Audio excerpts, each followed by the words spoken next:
আমার ছেলেটা জ্ঞানী হোক, আমার মেয়েটা একটা উপযুক্ত ছেলের কাছে বিবাহ যেন দিতে পারি, আমার যেন আয় উপার্জন সুন্দরভাবে হয়, আমার শরীর স্বাস্থ্যটা যেন ভালো থাকে।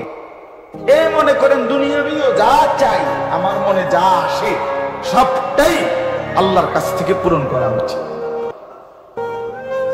সবটাই, সবকিছুর সাথে সকল ব্যাপারে আল্লাহকেই বন্ধু বানানো উচিত। এটা মুমিনের সিফাত।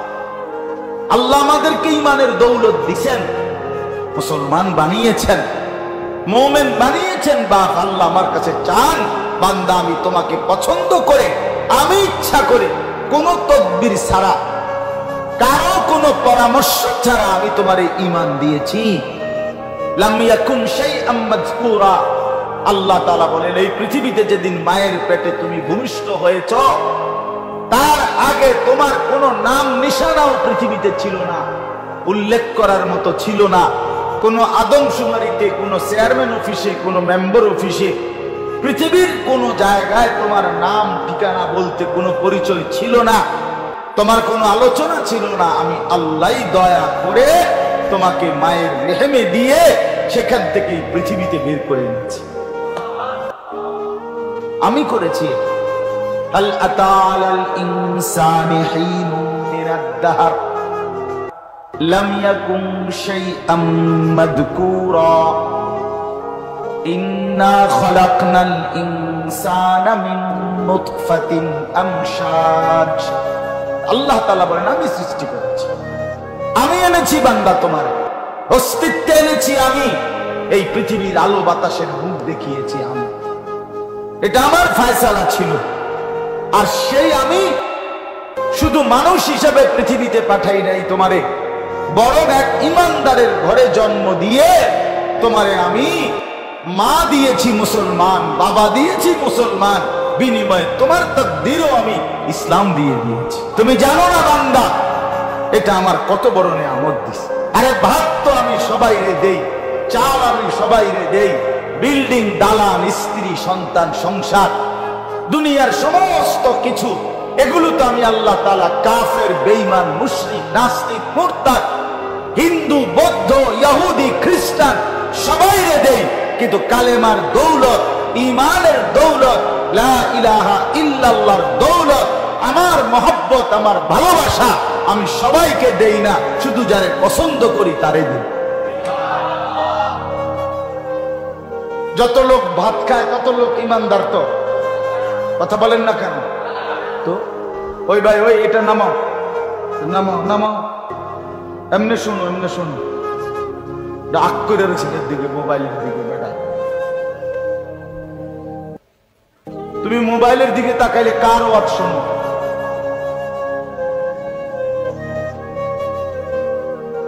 একটা মানুষ, একটা যদি সে এটার দিকেই তাকায় থাকে, তো হে ওয়াজ শুনে কার?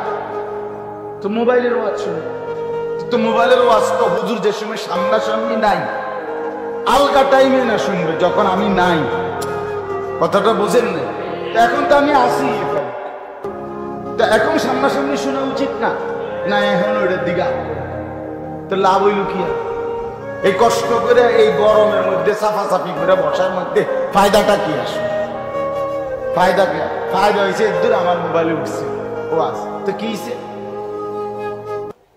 মোবাইলে উঠছে ওয়াজটা কি হয়েছে?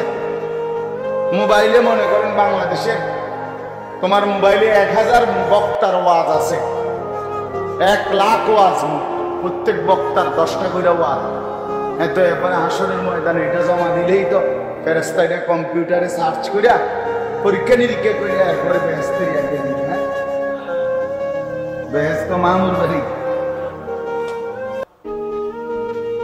আল্লাহ আমাদেরকে বুঝ দান করেন।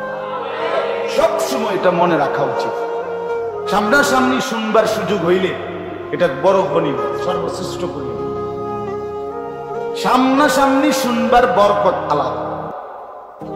আল্লাহ তাআলা কোরআন কারীমের মধ্যে বলছে, কোন বান্দা যদি দিল খোলা রেখে, কান খোলা রেখে, সশরীরে উপস্থিত থেকে আমি আল্লাহর কথা শুনে তো নিশ্চয়ই তার জন্য আমার কোরআনের মধ্যে, আমি আল্লাহর কথার মধ্যে উপদেশ, নসিহত, পরিবর্তন আছেই আছে, আছেই আছে। ইন্না ফি যালিকা লাযিকরা লিমান কানা লাহু কলবুন আও আলকা আস-সামআ ওয়া হুয়া শাহীদ। শাহীদ মানে উপস্থিত। এটার বরকতই আলাদা। এটার বরকতে যে মানুষটা দিল খোলা রাইখা, কান খোলা রাইখা, চোখ খোলা রাইখা, সশরীরে মনোযোগ দিয়া আল্লাহর কথা শুনে বিশ্বাস করেন, ধীরে ধীরে তার পরিবর্তন হয়।